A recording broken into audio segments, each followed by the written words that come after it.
Hey, it's Mike Jacob coming to you from Jerusalem with our thought for the week.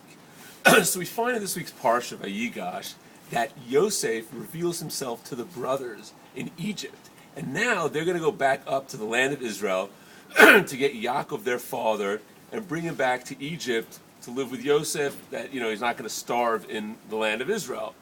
And, the psukkah which describe how they depart from each other, they're friends and everything, introduces a concept, a habit, a practice, which, sometimes it's difficult for us to incorporate in our own lives, but I think it's an important thing to be aware of. And the pasuk says like this.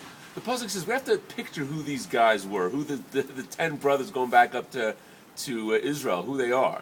And they're like, Kabbalists on a very high level. They're very deep people, tremendously spiritual people. So, they're all the time involved in Torah study and learning Kabbalah, whatever it was they're involved in on a deep level. And Yosef tells them like this, he says, Al tirgizu b'darach.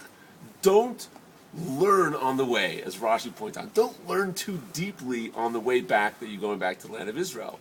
And many of the Meforshim ask a question, because we see in Shema that it talks about learning Torah. It says, a person should be learning Torah also on the way. So why is Yosef telling them, don't learn Torah on the way back to the land of Israel? So the Meforshim point out that really he was telling them, don't learn deeply on your way, because you may get distracted and you want to come back safely and bring Yaakov back to Egypt.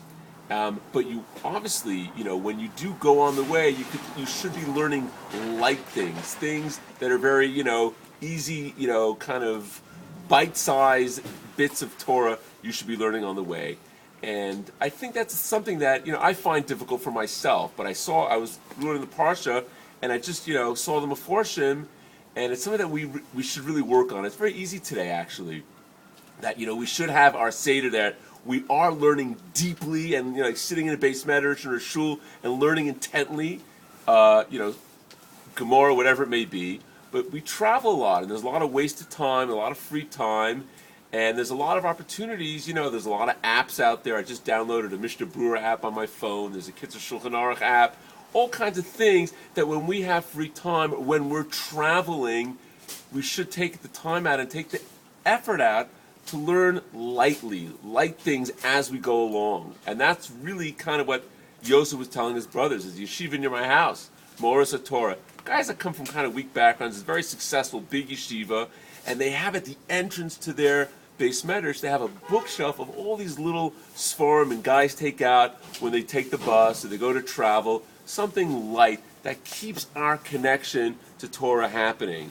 So it's a habit. It's a good practice to get that into our thought process, that when we go on the way, like when they traveled, to learn light things and to keep that connection to our Torah study. Shabbat Shalom, take care.